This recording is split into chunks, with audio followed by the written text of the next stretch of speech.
This July, my mother turned 70. She and I don't get along too well, and that's putting it lightly. In fact, we hadn't spoken for 2 years. Regardless, 70 is a big number, so even if she was a cruel, manipulative bitch, I decided I owed her a visit. So I stopped by her house on a Saturday afternoon. I assumed she'd be home. Where else would an old, widowed woman go? I brought a card along with me. It said something about the light of a mother shining back the darkness. Bullshit, of course. But they say it's the thought that counts. That, and I slipped a 50 inside the card. She'd probably appreciate that more. Anyway, when I pulled up to my mother's home in the boondocks, I began to worry. Most of her land was covered in a dense forest, but she also had a short lawn just before her porch. Only this time the lawn was a foot high. Honestly, I didn't expect the old bag to mow the lawn herself, but she could have at least hired somebody. I groaned to myself. No, I couldn't expect her to take care of herself. Her memory had just taken a turn for the worse not too long after Dad died. Her math skills weren't much better. Last time we'd met, I set up her finances so utility payments would just come straight out of her bank account. So long as she remembers to buy food, she should be fine. Maybe not. My mother's car was in the driveway, but when I knocked on the door, I got no answer. "Mom?" I called out. "Mom, it's your son." Still nothing. Naturally, I got to feeling like the world's shittiest son, and I felt sad. Yeah, even for her. Bitch or not, she was still my mother, and I let her die alone. I tried the door, and to my surprise, it was unlocked. Without hesitation, I barged in. At once, the most dreadful smell washed over me. It stung my nose and dripped down the back of my neck. I had never experienced the scent before, but I immediately knew that it was the smell of rotting flesh. Something had died in there, or someone. "Mom?" I called as I stepped over a pile of unopened mail. Again, no answer. Shutting the door behind me, I continued into my mother's house. I tried to follow the stench to its source, but I could not. The whole building reeked. So I covered my nose and wandered. All the shades were drawn and none of the lights were on. However, in the background I heard the drone of a television. My heart skipped with hope. I dashed into the living room, where an old-timey soap opera was playing on the tube. Yet the couch was empty. Where the hell is she? Next I headed upstairs. Perhaps she was in her bedroom? "Mom?" The floor creaked as I climbed the stairs and inched down the hall to her bedroom. Except for the whir of the TV, the house was still and quiet. I stopped outside her room. The door was ajar. With a cautious hand, I pushed it all the way open. Once more, the room was empty. I walked in and set my hand on the bed. Although dusty, it was neatly made and not a single wrinkle to speak of. Past the bed was a small nightstand. Several pictures decorated the nightstand. One was of me, as a young boy. I couldn't have been more than 6. We laughed and hugged each other. We were happy. Oh, how things changed. I picked up the photo and I smiled. Just as I did, the door slammed shut somewhere down the hall. "Hello? Mom, is that you?" No answer. I walked back down the hall. All the doors were closed. I took a few steps. "Hello?" My heart throbbed. The bedroom door shut behind me. That was all I needed. I had seen enough horror movies. You didn't need to tell me. I was getting the hell out of there. I bolted down the stairs straight for the front door, and yet as I pulled on the door, it wouldn't open. I yanked and yanked, but it was jammed. Shit, shit, shit! Out of the corner of my eye, I saw a black silhouette sweep across the hallway into the kitchen. I paused. It was then I had noticed the TV had gone quiet, and in its place I heard a slow, raspy breath. "Oh, who's there?" I asked, half hoping no one would answer. One step at a time, I crept towards the kitchen. All the while, I muttered to myself, "It's nothing. It's nothing. It's nothing." And when I finally poked my head into the kitchen, I saw it was truly nothing. I breathed a sigh of relief. Still, I had no desire to stay there. I whirled around back towards the door, and as I did, I bumped straight into my mother. I screamed. My mother made no reaction. God! What the hell? I've been calling for you! She smiled. Her skin was pale, gray, and wrinkled, but no worse than the last time that I saw her. As far as I could tell, my mother was alive. I'm glad you came, she said. She stared past me with foggy brown eyes. It's your birthday. So it is. I know we haven't talked in a while, but you're 70. I figured I'd at least keep you company. I brought you a card, too.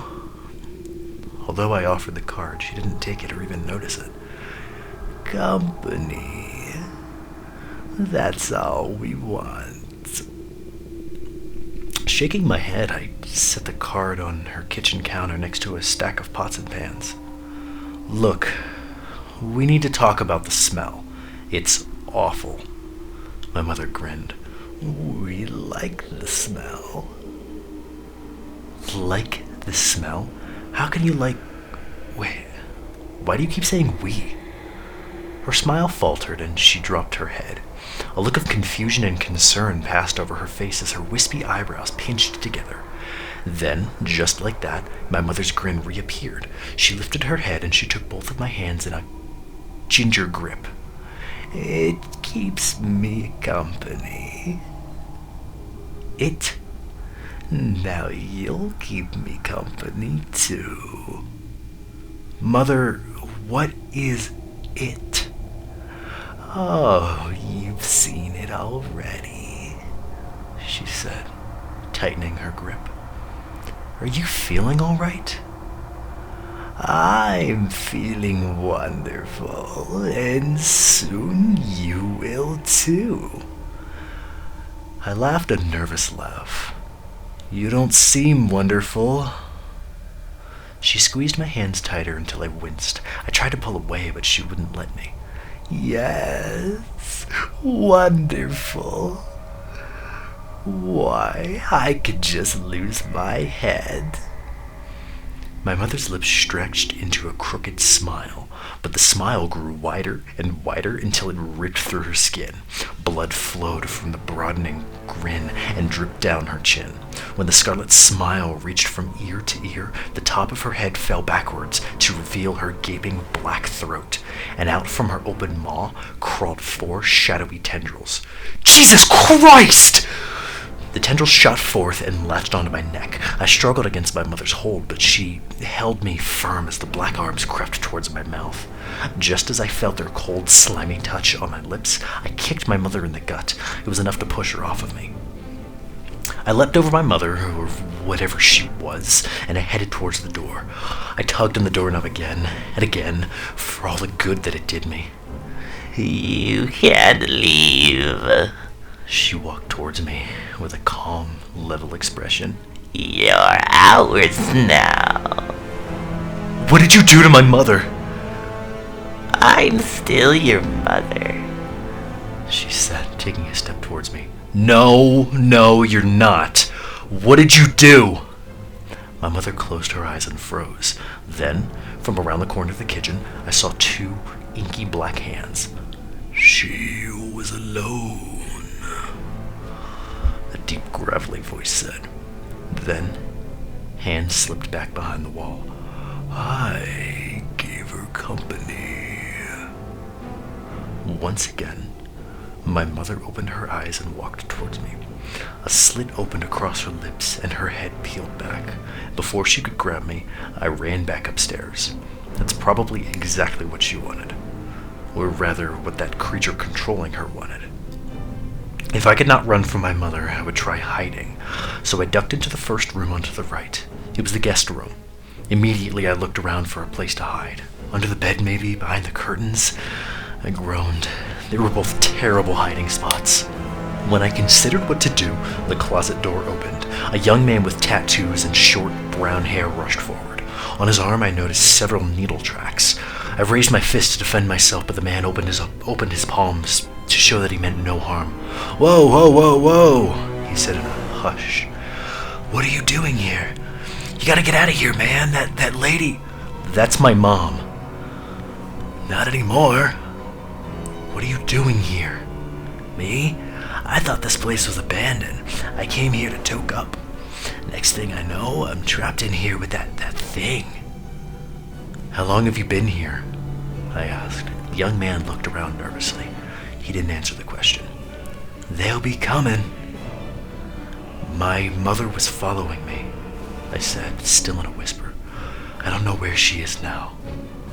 I turned towards the door, anxious to leave. "Have you seen it?" the man asked.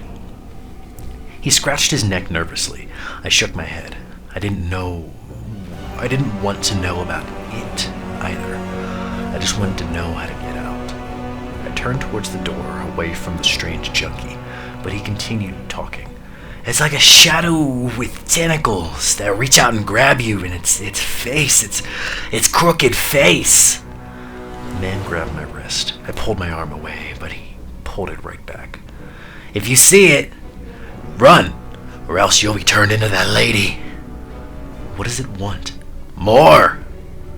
"More what?" The junkie closed his eyes. His face contorted into a tense knot of wrinkles that expressed both pain and sorrow. "More," he said again, voice deeper. "More." His mouth split open and gaped open, just like my mother's. He tugged my arm to pull me closer while tentacles poured from his mouth. With my free hand, I punched the man under the chin so that his jaw slammed shut on the tentacles. He shrieked in a shrill, metallic voice that stung my ears. I ran out of the bedroom and towards the staircase. My mother was waiting for me at the base of the stairs, a smirk on her face. Behind me, the junkie strode forward, flanked by two of them. I hopped over the banister and onto the ground floor, but the man and my mother stalked after me. I ran to the back door. Not to my surprise, it was jammed. I went to the window and tried with all my might to lift it, but to no avail. Closer now, my mother and the man laughed. They closed around me. With nowhere to go, I ran for the nearest door. It led into the basement. A trap, and they knew it.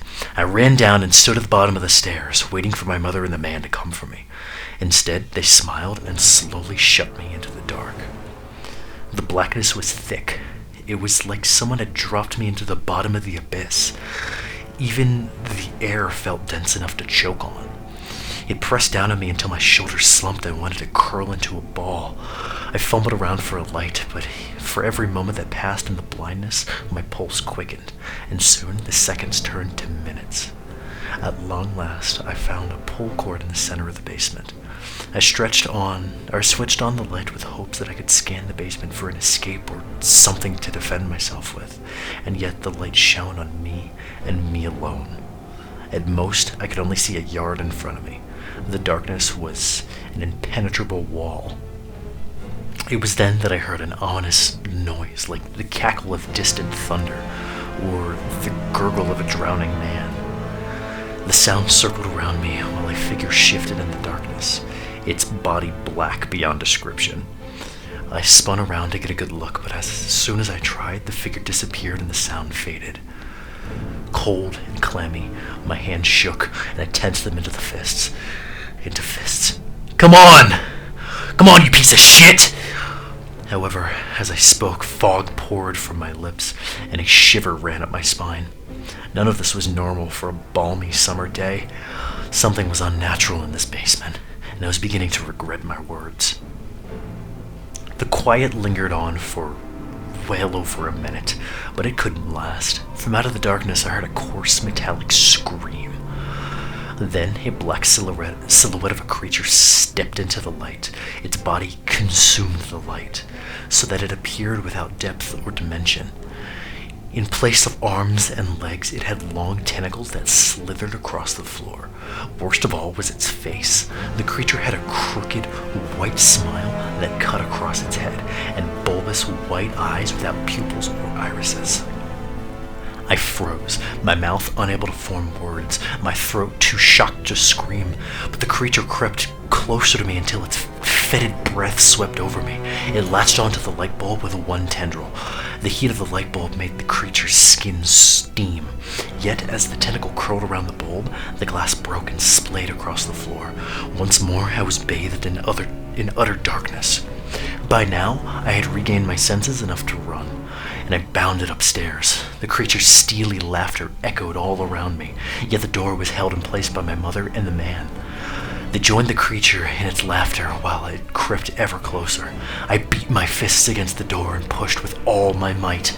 The door jostled with each push and then slammed shut again. I looked back. I couldn't see the creature, but I could hear it cackle from just a few feet away. Fueled by fear and desperation, I bashed against the door, pushing back my mother and the man. Unfazed, they laughed even louder. Before they could get up, I ran into the kitchen to find a knife, but to no avail. And there was no time to waste. My mother was already making her way towards me. She reached her arms out as her smile lengthened across her face. "Sorry, Mom," I said as I grabbed a pot from the kitchen counter and bashed her across the head. She fell with a bloody dent in her head. Next came the junkie with a tortured scowl on his face. I struck him twice in the eyeball until he collapsed with a gaping wound. However, when the looming shadow slid out of the basement, my mother and the junkie snapped back into their feet, where once thick streams of blood gushed, their wounds filled with undulating shadow. My mother and the man limped towards me, their heads cocked to the side to mirror the threatening creature behind them. As all three of them neared, the creature's white smile sliced deeper into the corners of its face. Both my mother and the man copied the smile. Then, when they were just a few paces away, their heads unfolded, tentacles burst from their throat. I raised the pot to defend myself, but in my heart, I knew there was no way to defeat all three of them. I wasn't even sure that I could defeat one, so I turned to the back window and I hit it again and again until deep cracks spread through the glass. After the third strike, the window shattered. Sunlight poured in, making the creature hiss and coil in on itself. Without a look back, I jumped through the window and into the backyard, and I ran to my car as fast as I could and got the hell out of there. I drove for hours, not knowing where or why. When I finally made it home, I crawled into my bed and wrapped myself in blankets. I just wanted to put the day behind me. And don't you give me shit about abandoning my mother. As far as I'm concerned, she died a long time ago.